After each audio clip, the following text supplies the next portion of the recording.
Hello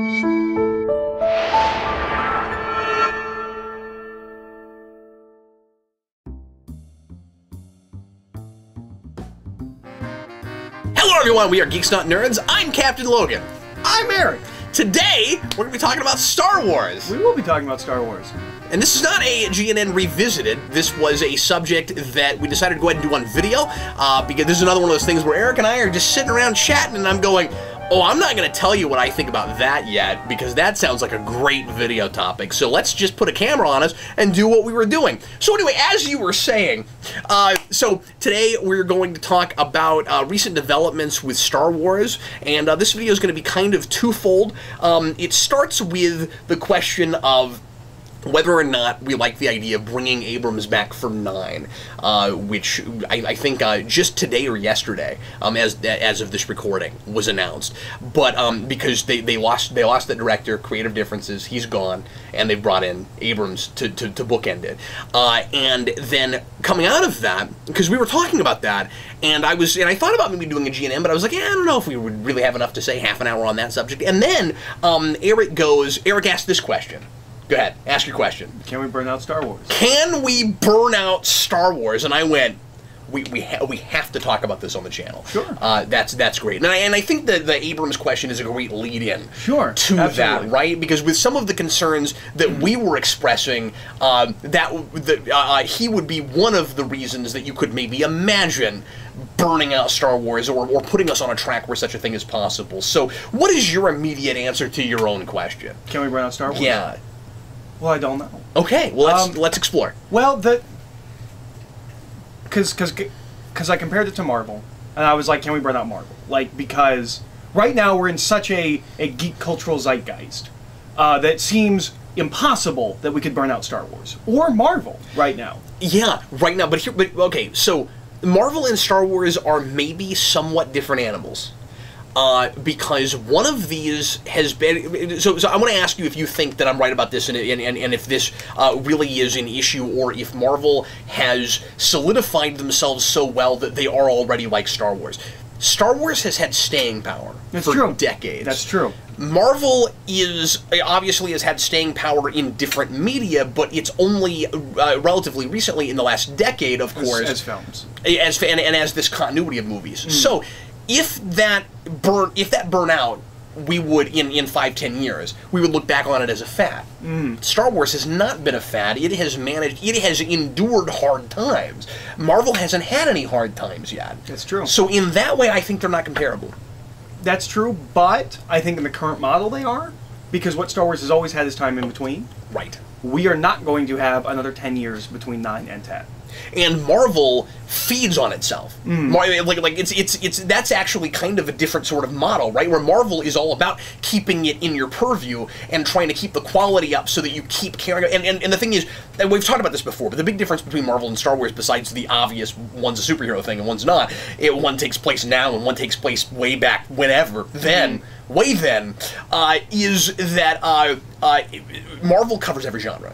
Star Wars can do some different sorts of subgenres, of course. You can tell stories about smugglers at the same time as you're telling stories about space knights, but it's all going to have that space backdrop. Your backdrop with Marvel is your backdrop for a drama or any other story you're going to tell in present day. It's just now. Well, and you know, they're talking about Han Solo as a Western. Can you do a Star Wars movie that's set entirely on one planet and never leave? Is that still Star Wars?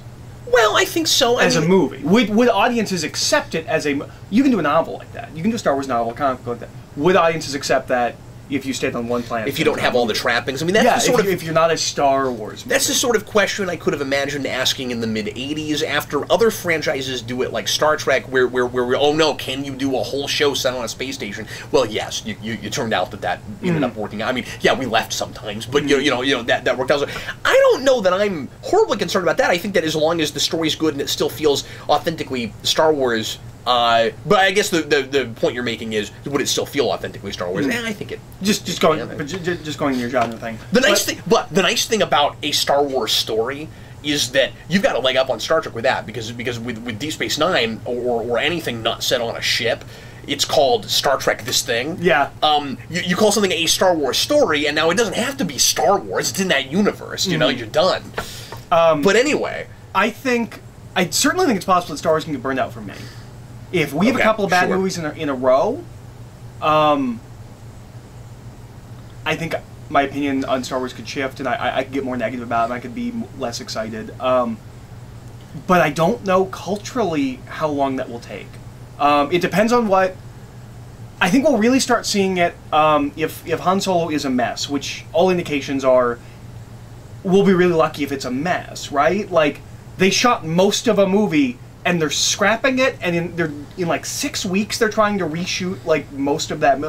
If Han Solo's a mess, like, that's unfortunate, but like that could kind of be expected at this point. And you can't necessarily look at that as any indication of what happens after. But if it's that, and that's 9 by J.J. Abrams, and J.J. Abrams seemingly is incapable of not just regurgitating ideas, and if it's just Return of the Jedi again, and then... Or even if it's not that, if it's just the Star Wars thing you've seen, the Star Wars thing you've seen. The original trilogy again, in some form or fashion. Like, he was able to get away with that to some extent in The Force Awakens because it was... It's a first act. I like Force Awakens a lot. But I like Force Awakens, right? But I've always talked about that as sort of like the Lost thing.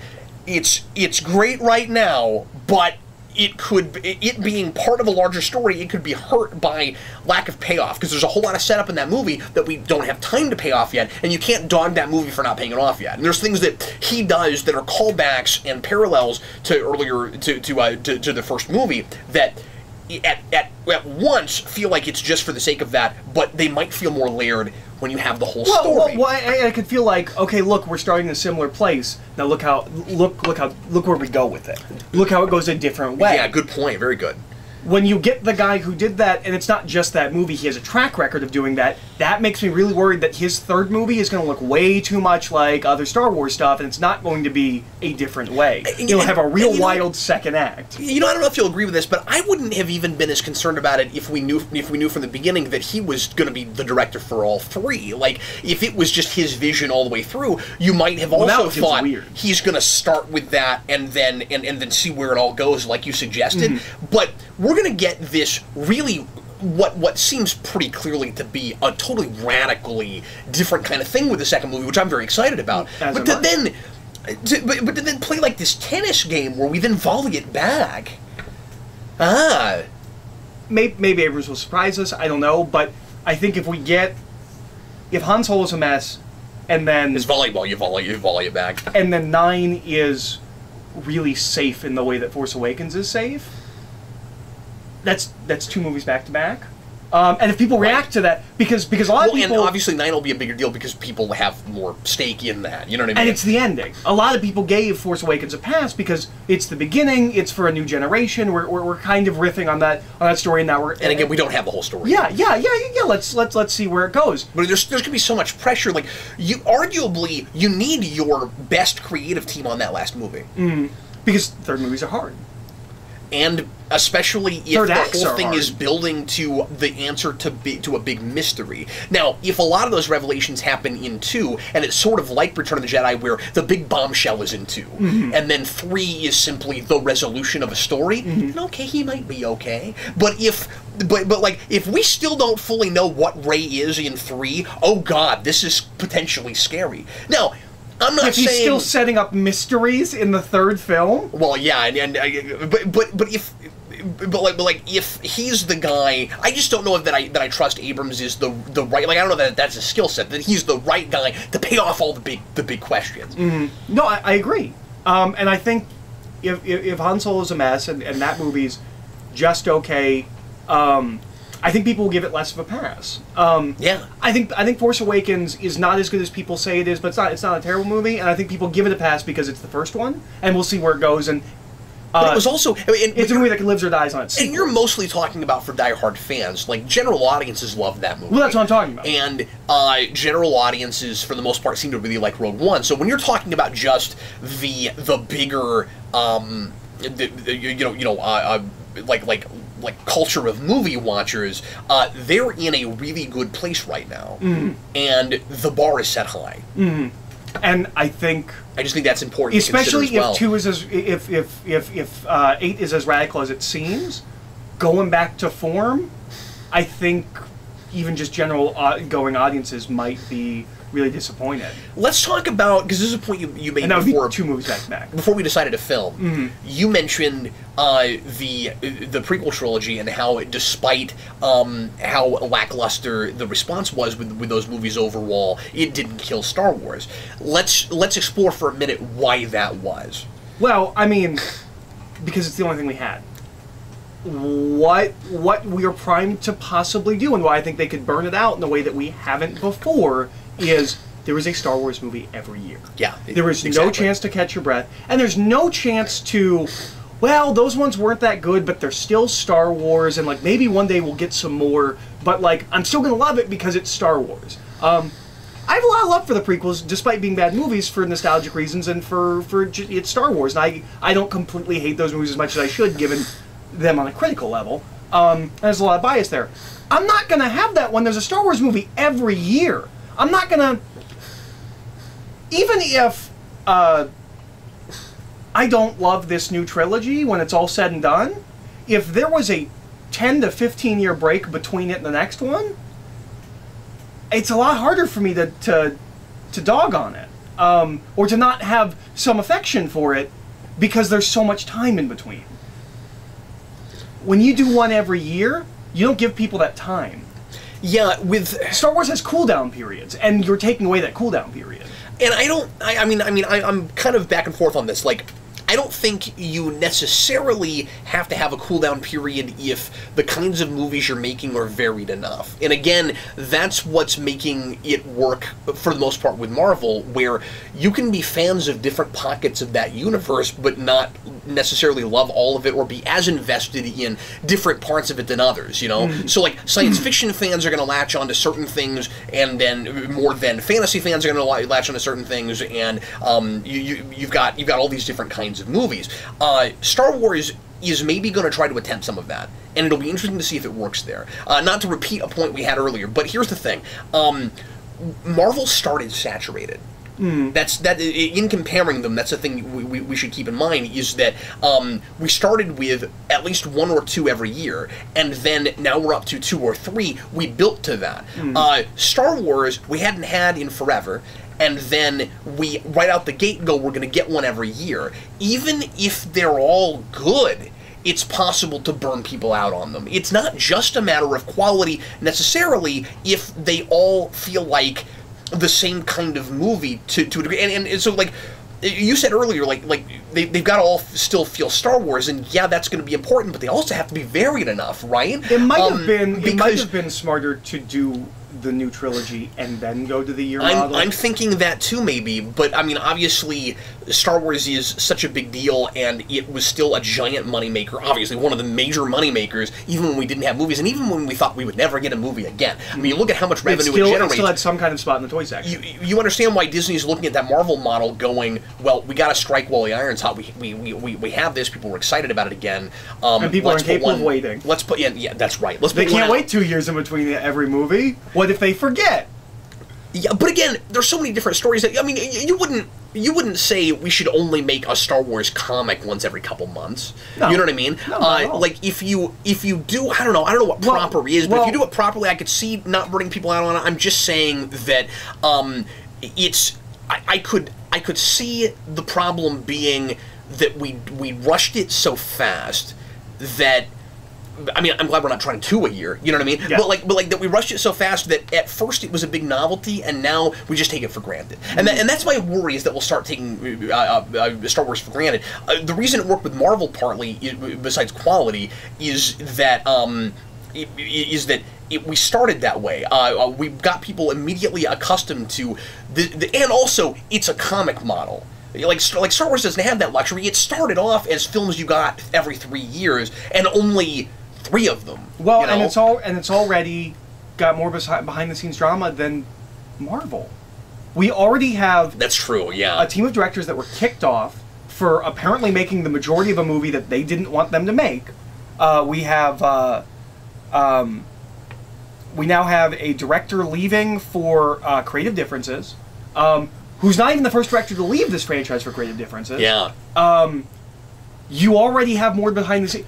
No, it's not like that kind of thing has not happened at Marvel, obviously. No, but a director leaving, just Ant-Man, right? I can't think of another one. That's the only... Well, they cycled through a couple, I think, on Thor the Dark World. I don't think anybody had, like, started making the movie. It was just like, we're going to have this director, and then that was like, well, I've got obligations doing something else. Like I think you have to put Ant-Man in the drama category. Absolutely. I'm not saying there hasn't been any drama, but... Yeah, and we've heard directors complain that there was, too much mandate from on high, and... But not like we've already seen in Star Wars. That's true. Or not as quickly and not as much. We now have 2 of 4 films have had some kind of creative discrepancy.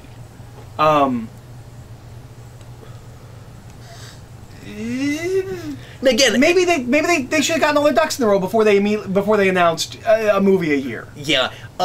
I don't want people to get the wrong impression. I am still very excited about the idea of a Star Wars movie every year because I like the idea of expanding the universe on screen. Well, and I like the idea that you have the episode films that are your Star Wars movies. Yeah. And you can go do the other stuff. You can do your space western, you can do your space romance, you can do your space whatever. Maybe your space comedy. Yeah, like when we're talking about burning people out on it, I think that's more likely to happen when you make it a yearly holiday. You know what I mean? Like, it's not just the fact that it comes out every year; it's the fact that it comes out about the same time every year. It's always December. It's always like right around that same week even. I think it's just you make people complacent. You make people. Expected. It becomes an entitlement thing. It's just, well, yeah, every year we get Star Wars, okay. Mm-hmm. And they were probably, initially they were probably thinking, like, Star Wars is such a big, cultural event. It's such You're de-eventizing it. Yeah, but well, yes, you're absolutely right. That's not the point I was going to make. The event wasn't even the right word. I was trying to think of the right word, but like, it's a big thing that the culture all does together. Like, most people like Star Wars, right? Mm-hmm. So I could imagine at the beginning. The powers that be saying, let's make Star Wars a national holiday. You know what I mean? Let's make it an event every year. Let's make it a thing that we all come together and do once a year. And you can see the logic to that, but you could also see it. You can also see it kind of falling apart a little bit. I mean, I don't think it's never going to make money. I mean, I don't think we're ever going to get to a place where Star Wars doesn't make money. I don't think so. It's hard for me to imagine. Yeah. But I also think if they can't keep their quality, because the thing that Marvel has is they've kept their quality control up. There are lesser films, but I don't think... so far. Maybe Dark World, but aside from that, I don't think they have any bad movies. Sure. They're like, what, like 18 movies in? If Han Solo is just okay... It's not quite that many, but yeah. If Han Solo is just okay, because it's a cobbled together mess... You're 3 movies in and you already have lost the quality control that Marvel has kept for so long. There's a big difference, though, which is if people are paying attention, they're going to think of those almost like different projects. I mean, it's all Star Wars, but I don't know if I'm with you that I think people could lose confidence in the brand. Not over the not over the story movies. I really don't think so. But if Han Solo's not very good, and then you get 9, and it's you know what I mean? Like if it's a couple in a row. Yeah, those together, but then that'll be people like. Well, and I was going to say jumping the gun, but then if it's okay, I'm jumping all over the place because I'm trying to get my thoughts together and decide if I'm right about it. So what I was gonna say is these are almost 2 separate projects, but then there are problems they could be mired in by singular decisions happening across the Star Wars board. So in that sense, if fans and movie watchers are thinking about it that way, I guess you're right. I guess they could jump to, but I don't think anybody's going to look at Han Solo if it doesn't work and go, "Oh God, I'm so worried about 9." It's not even any of the same people working on them. No, but if it's Han Solo and then it's 9, I agree with that, and we don't know what's after. And especially if like the next thing isn't working. No, I'm totally with you there, but I don't think it's really the same thing as Marvel. As if you had 2 or 3 Marvel movies in a row that didn't work, or even like DC. when those are mostly like different people working on things. And I mean, DC is an example. DC had 3 not well-received critically movies that all made money. Yeah. In a row. And it didn't hurt Wonder Woman. It didn't hurt Wonder Woman at all. So I don't know. I guess it's just a giant question mark, really. But I don't know. I think I don't know if burnout is really the right term.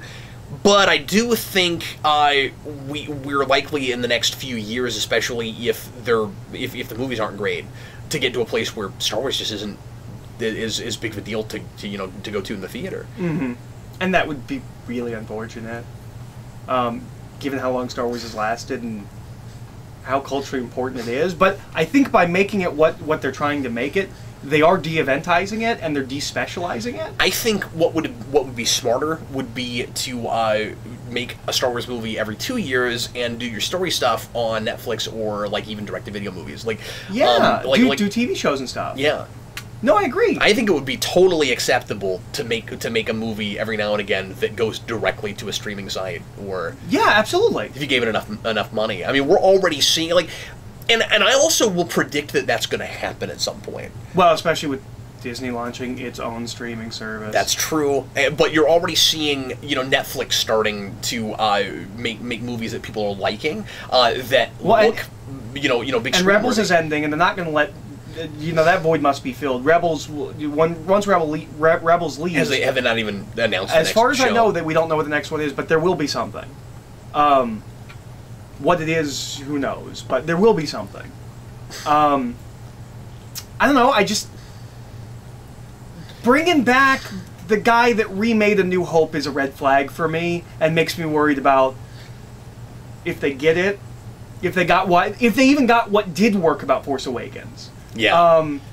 It makes me worry about the people up top. Well, and like by what works, do you mean what made it money or what worked story-wise? Well, I think works story-wise. Yeah. We all know what made it money. It's A New Hope. Sure. We all love A New Hope. And the few new things that they did add were things that people really liked. Rey was a really engaging actress.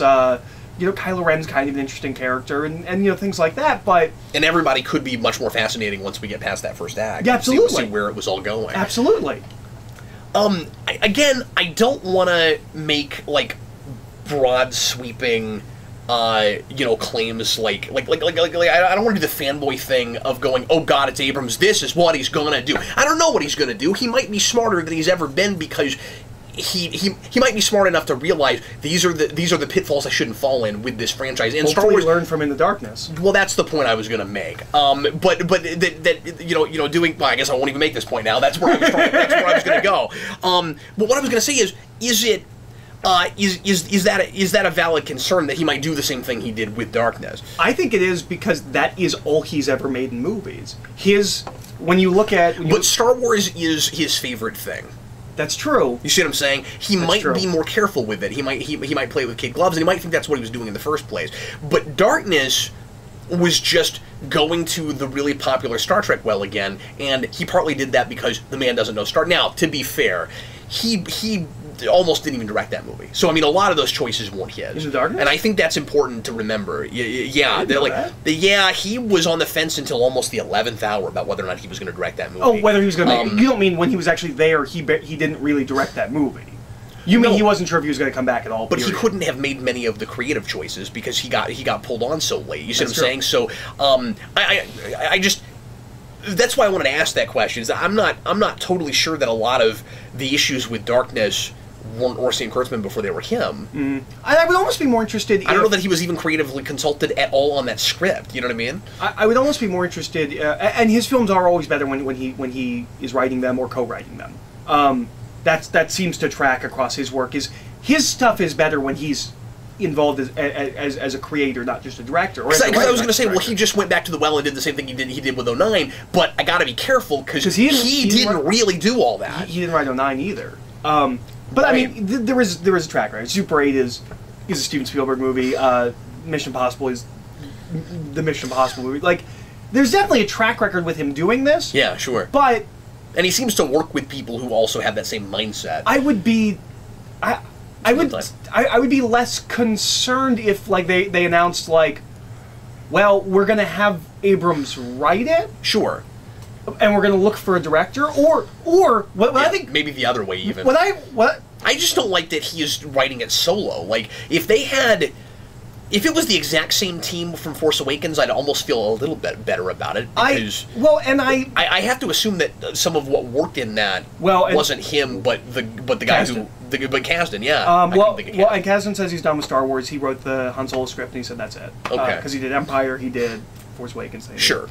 But I'm just saying, if he had come back, I would feel a little bit better. It would almost feel better because I'm not a guy that likes asymmetry. I just don't.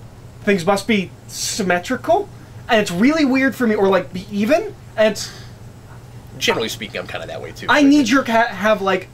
Why don't you just do all of them then? Yeah. If he's gonna do the third one, what would be cool, or what I think they should have done, and I don't know. Like this is just me talking.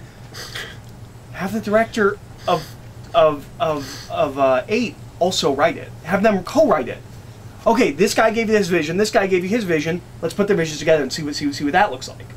And then it looks like this collaborative duo. Because thing. right now it feels like, oh no, what do we do? It feels like Abrams is a safety net. Like, oh no, we lost our director. We had all these plans. And how much of it is even going to be Abrams' story? How much story did they have worked out with the previous director in the first place? Yeah, and is it going to feel like this bizarre tonal shift or something? Because, I mean, we know that this next movie is supposed to be really different from what he did, and that, of course, moving forward could work, and that's exactly what Empire, or what Return of the Jedi was. But, sorry, I was right the first time. What Empire was. But, if he hadn't done so much of that paralleling stuff, and again, that didn't bother me as much as it did a lot of other people, but now that he's coming back, I worry more about it than I did before. If he hadn't done so much of that, and it had felt more original, and I think there's a lot of there's certainly some original stuff in that, but I could see the argument of tonal bookend, where this is a story that feels like this, and then in the middle it gets real crazy. You know what I mean? Like I could kind of see that more if the first movie didn't feel as derivative as it does. If it had its real own voice and in the first place, yeah, it didn't just feel like this is Star Wars. Yeah. If you didn't just have your Empire that's not called the Empire, and you didn't have an underground when you have a republic, when you have a new republic, and I don't know why you'd have a resistance. Why would you? Yeah.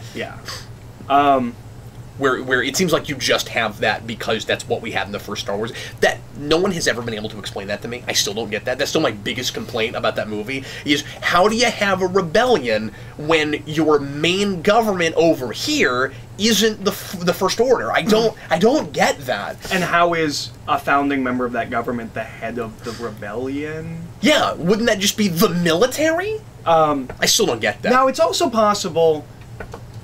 That was simply an example about what I was talking about. Now, it's also possible that if J.J. Abrams loves Star Wars, he doesn't think Return of the Jedi was a great conclusion, and he's not going to do that. He's going to find some other way. Yeah, he's going to be like, well, that didn't work. Let's see what we can see what we can do. Can we top that? Can we do it? Knowing what's into.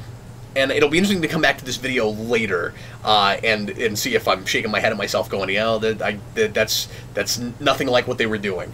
But is it possible that what he might, depending on what we do with Kylo Ren especially, is it possible that instead of trying to remake Return of the Jedi, what he really does is try to make Revenge of the Sith right? I can see that. I'm not interested. I'm interested in the new story. No, me too. I'm just saying. Especially if 8 is as different as it seems like it's, as they keep warning us it's gonna be. And you don't want the whole thing to just feel like we're deconstructing the material and we're playing around with all the tropes and things. You just want a good story. And Force Awakens feels really safe, and that's fine as the first new Star Wars movie. It looks like this one's not going to be as safe. We need to open it up and open it up. You don't want to go back to safe. You want to keep moving forward. Well, and I think by the end of 9, you need to have a... vastly different status quo. That's what I was going to say, yeah. Sorry, I didn't mean to. We live together. We finish each other's salamis. Mountain Dews. I got a little left if you want some. But no. You're absolutely right. I mean, what I was going to say is when you get to the end of 9, there needs to be a big bomb dropped. You know, I mean, we need to like really shake stuff up. We need to leave the universe in a completely different place. Any final thoughts? I love Star Wars, and I don't want it to be bad. I hope it is good. Like I said, the Star Wars story movies are still, I think, a really good idea. This is a bit we didn't talk about, so I'll bring this up real quick from our conversation before we were filming. I don't think it's necessarily bad, because we were arguing a little bit about the playing it safeness of going to characters that we're familiar with and doing prequels.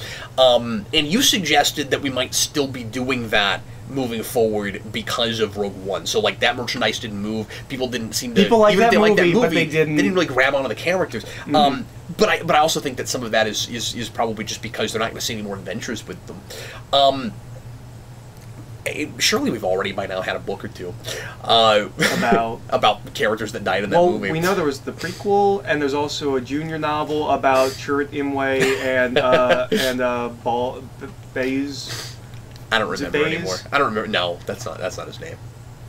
Are you sure it's not Baze? No. Okay. Who are you talking about? The guy hangs out with Chirrut. Oh, I guess I don't. The guy with the big gun. Oh, okay. I don't know what his name is. I think his name is Baze. I thought you were talking about some other character. No. Anyway. Not Captain Cashew.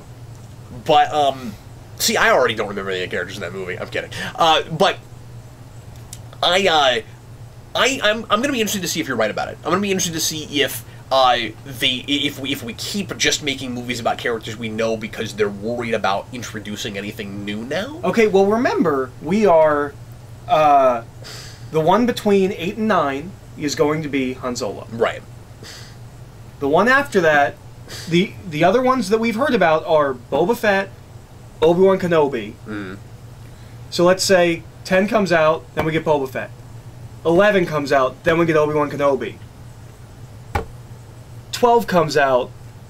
You see what I'm saying? Yeah, and it doesn't seem like they're really thinking about any kind of connectivity or synergy or anything with whatever they're making. So that's a good point. And you don't want all of it to be set in the same era necessarily either. No, you have this now. I understand why we haven't gotten this yet, because everything's a mystery in Star Wars now. But you have a whole open era between 6 and 7 that hasn't been explored at all. Yeah, you're right about that. You can make movies there. No, that's right. Not necessarily right now, but you can make movies there. Yeah. I'm just saying that when you think about them coming out, jumping over the episodes. Been almost smarter would have been for each of the. So we'll just keep doing this. It would have been for if each story movie was set in a different era. If we kept jumping around, so this one's going to be in the original trilogy era, and then this one we're going to go back to the prequels, and then this one we're going to go way forward, or not way forward, but you know this one will do something like in between movies we made already, and then this one will go like way back to Knights of the Old Republic or something. Yeah. You know whatever. And I understand not starting in that place. Sure. But right now, especially because people were excited about that old aesthetic again. Yeah, you have absolutely. to give them Absolutely. that. And Rogue One, I think, too. was the perfect way to do that. Because it was a new story set in that familiar area that also ended up giving us new mythology that made stuff make sense that didn't before. And that was really exciting. But so you have Rogue One, Han Solo, Obi-Wan Kenobi, and Boba Fett. All of those will be set between 3 and 4. And my whole thing is... Not even between... I mean, I guess Boba Fett could be between 4 and 5, but... Let's prioritize character studies for... it's Star Wars, there might not be character studies, but movies featuring, like starring characters that we've not fleshed out that much yet. Let's prioritize that. I'm not saying there needs to be a Mon Mothma movie. No, you don't have to go super obscure, but doing that once or twice could be really fun. Yeah. But let's do the Tarkin movie. I'm not even going to go there with you. I'm not even going to go there with you in any way, shape, or form. But CG Tarkin, whole movie. As long as the rest of it's CG, I'm fine with it. But oh no. But the thing, no, I know what you're thinking. But The only way I'm You look okay fine. with that, No one noticed but us. You looked great. The only way I'm okay with that is if you do the amazing technical marvel of not having an actual actor playing him at all, and just moving cameras around and making everyone act around nothing, and then add him later. And if that works, now I'm impressed. But that would not work. But anyway, no.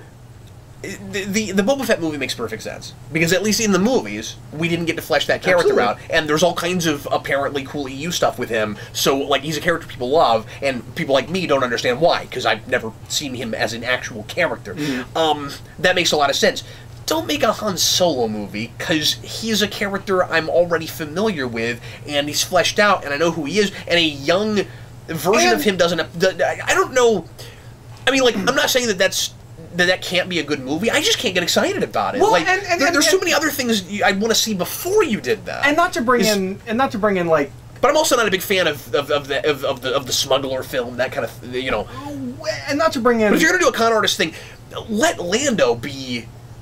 Like be the main character. I mean, I know he's going to be that movie, and he might get great things to do. But like a Lando movie, I'd be really excited about. Yeah, but and that miniseries was fantastic. Really, or at least I don't think I read the ending, but what I read of it was really good. Yeah, I think that's sold. But I think you're right. That is who that is. But yeah, like not to get into. I don't like his Vader, but I like that. I like that a lot. Not to get into like the EU thing too much, but there's a bunch of Han Solo books.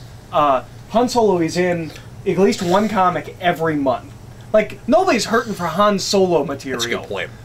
Lando? That's a good point if you're just stuff. looking at the fan base. He's but, I mean, rarely a main character.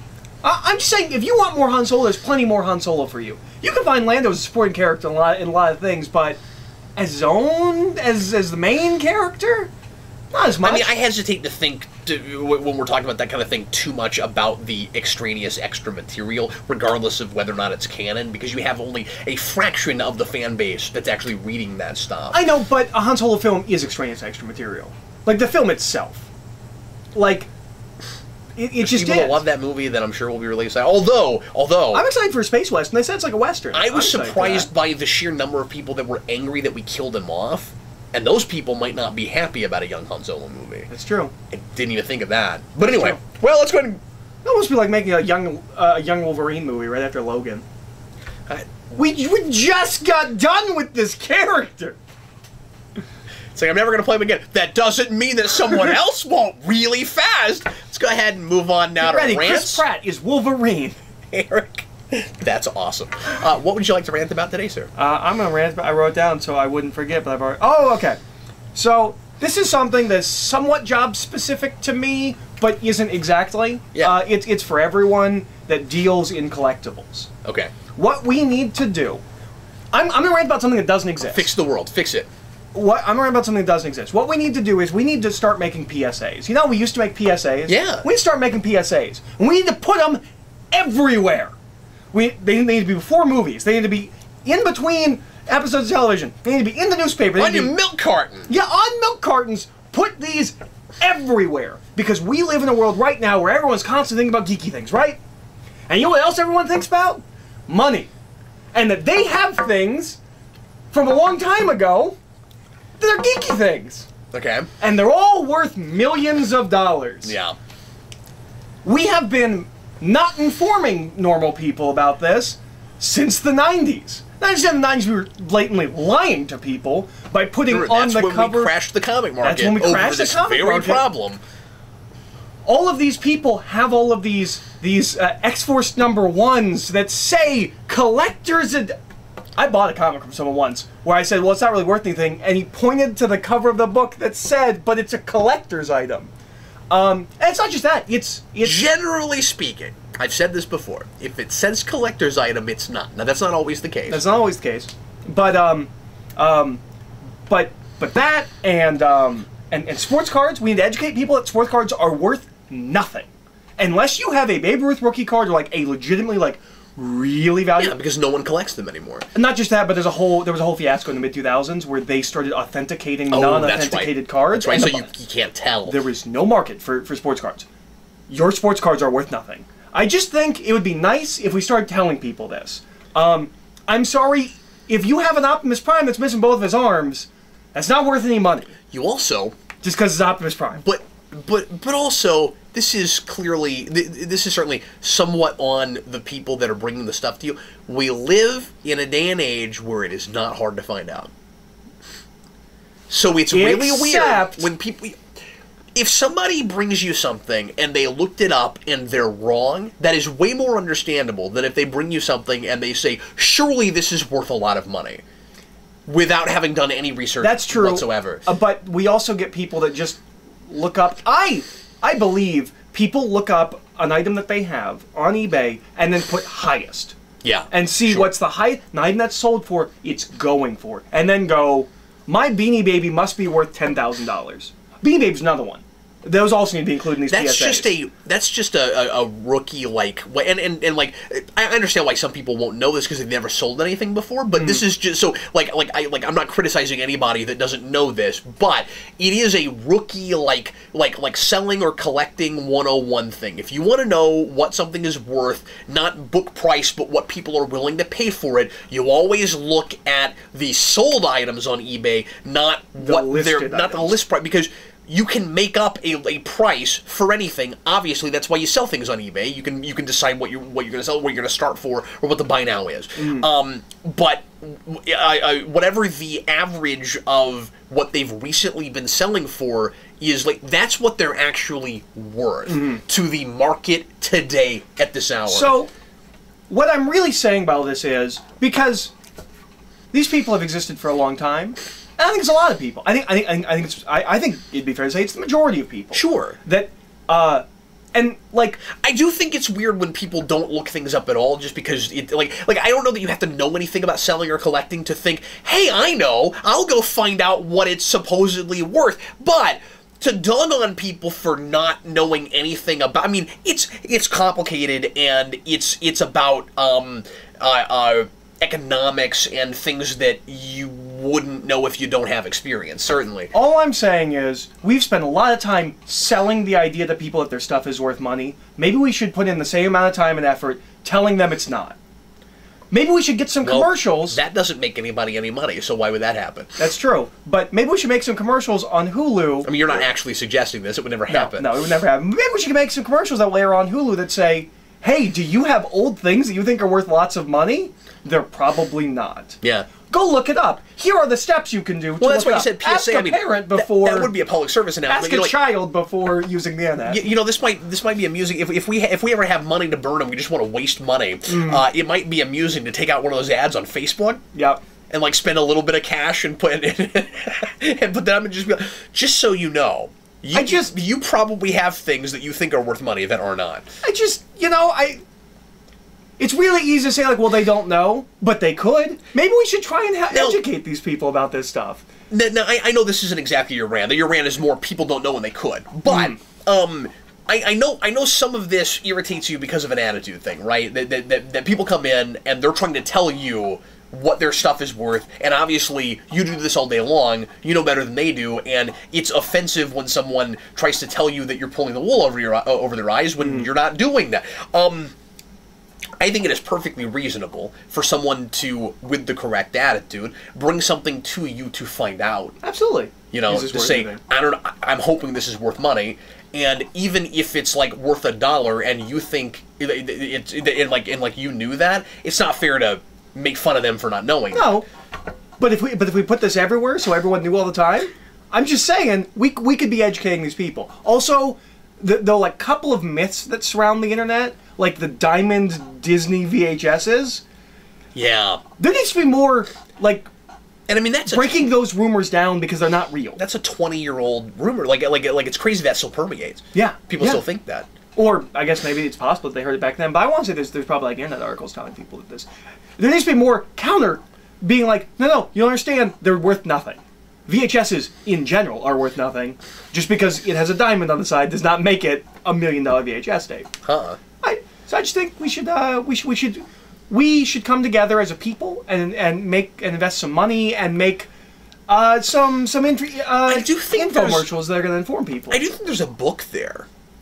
Yeah. You know, I think somebody could sit down and write a book about like breaking down the myths and the things that people think are worth money that aren't, and the things that and specifically the things that at one time were worth a lot of money that aren't anymore. And, or the flip. I mean, Deadpool 98 was worth, or New Mutants 98 was worth nothing, and then Deadpool got huge, and now it's worth a lot of money. Right, yeah, and obviously that book is outdated tomorrow, but maybe even like a website devoted to it or something, and have like, if it was a book, you know, have like a forward or a chapter or two talking about the the reasons that these things change. You know, that in something like economics, the facts don't always stay the facts. Something that's worth a lot today might not be worth quite as much tomorrow. And I think some people have difficulty realizing that something they heard about 10 years ago, oh, this is hot right now, they've got it in their head it's worth money. But they forgot when they heard it, or they don't realize that when time passes, that stuff changes. The one that because it's about demand, because it's about popularity, it's about how many of them there are, obviously, I mean, the big one that still happens to this day, and I bet you could ask comic shop owners, and they'll tell you the same thing. Death Superman. People assume that's worth money. I stood in line. I have heard this from people. I stood in line for 2 hours to get that book. Anything that there is a million of, probably not worth that much. Yeah, these are small little facts we could just put on milk cartons. We could put on the back of cereal boxes. We could subliminally put into the CW shows. And I'm not making this up. When I was a kid. I was like a teenager. I was in Arkansas. This is probably 99, 2000. I found somebody, and of course I knew better even then. I found somebody at a flea market that had a Superman 75, Death of Superman, that they wanted like $20 for, right? And I was just kind of, snickering to myself, well, you're never gonna get that. Like. If you had a black bag, that's worth like $15-20. But then Andy, like, it wasn't even in good shape. You know what I mean? It was kind of beat up. And then wouldn't you know it? A couple years ago, I was in another flea market around here. Same thing. $15-20 on a Superman 75. Everyone thinks that still that's happens. Worth money. Still happens now. Yep. Now, I guess you could make the argument, well, it's understandable more that people would think that now because time has passed and people knew that was a big deal, and they probably don't realize just how many of them are still floating around. You know? Yeah. Okay, so that being said, Spawn #1 still an enigma. It's like a $10 book. I don't understand. I will never get that. Anyways, I changed my rant. I had a rant I was going to do. I thought of a different rant. Okay. So I'm gonna do this rant. So this isn't even a big complaint. It's just more of like a wish thing of like, I can't believe we don't seem to be doing this. Although maybe I'll get surprised because we don't really know what the premise is yet. But so we'll see what happens with this. But anyway, so the 2012 Ninja Turtle show is ending this year, and they are immediately going to launch into a new one next year. Rise of the Ninja Turtles? I think that's what it's called. Yeah. And I'm waiting with bated breath to see what the concept art looks like, because we haven't gotten anything about it yet. We just know the title and that it's going to be 2D. And so that's kind of fun that we're going to go back to traditional art. Absolutely. I am admittedly making this assumption, but from what little we know about it, it doesn't sound like this is what. How are we not adapting Walt's comics? Like, how are we not doing that? We have this. We have this, and I know I talk about this a lot, but it's wonderful. It is an amazing well now of like 6 years of Ninja Turtles continuity. That's more than that, isn't it? Yeah, like 2010, 2011. Okay. That we're not gonna go to. I mean, they might go to it for some inspiration and adapt a little bit of stuff here and there. But the aesthetic is solid for 2D animation, especially once you get that guy that did Santaluco. Yes, Santaluco. Mateus Santaluca, he's fantastic, and I'm glad that book finally got like a definitive, he comes on at City Fall, which is, I think, well, he does just after he does the Secret History of the Foot Clan before that, right? But like, I think around City Fall is when he becomes like the main artist on that book, and it has a definitive look. When you look at, what the IDW Ninja Turtles looks like now. Yeah, and before that, my big complaint was the art's just okay, and like and like nothing against the guy that was doing it before. I can't even remember his name now, but like it was fine. But then comes Santaluco with like the ripped up jagged masks, and the turtles are like a little bit bigger and more muscular, and it just fits better for the material they're doing. I don't know. It's so striking. But anyway, there's so much wonderful mythology in that, and it's so thoughtful in characterization and in like continuing to keep these characters like changing and evolving and growing over time. I really want to see that in a kids show, and it's the kind of thing that we have done in some superhero stuff, but 03 did some of that. I mean, it was the closest we've gotten to that. But like 3 or 4 seasons in, it kind of turned into Saturday morning cartoon again. I would love to see a more like serialized ongoing narrative that just won't quit, like the Tom Waltz comics, especially if that stuff is as popular as 2012 was, but they got 5 seasons, where you could really do a big run like that. You know, that would, I don't know, that would be exciting. Yeah, no, I agree. And I wish we would do that, but I don't think that's what we're gonna get. I do hope that whatever Rising shows is a darker take. Yeah. I don't have a problem with the current show. I hadn't watched enough of it to really have an opinion on it, but like I don't have a problem doing Light Ninja Turtles. But I'm real worried that it won't be a darker show and it will be a much lighter show. It'll be like a kiddie show. I hope we don't do that. I don't think it will be. But it would be nice if, as a contrast, after that we kind of did darker, more serious, something more along the lines of like Young Justice or Thundercats or the current Voltron. And yeah, and with that point, the other thing I'm really hoping to get with it, I guess this is less of a rant and just me talking about what I hope that show is, but what I'm hoping to get with that is a more classic traditional Ninja Turtles look, because for the last 5 years all the merchandise has been that look, and I like that look more now that I have a context for it because I ended up liking that show, okay, but I still don't love that look. Yeah, totally fair. And I don't want that on, everything. And if Playmates continues with the strategy they've had with the 87 strategy, where they just take out like 2 whole aisles in Target with their toys, I would love to see something that looks more like your Ninja Turtles. Yeah, absolutely. Now, it was cool that they still, tried to make their figures look a little bit more like gritty and mean, like the 87 did. But I don't mean like the gap in Donatello's teeth and like all that stuff. Yeah.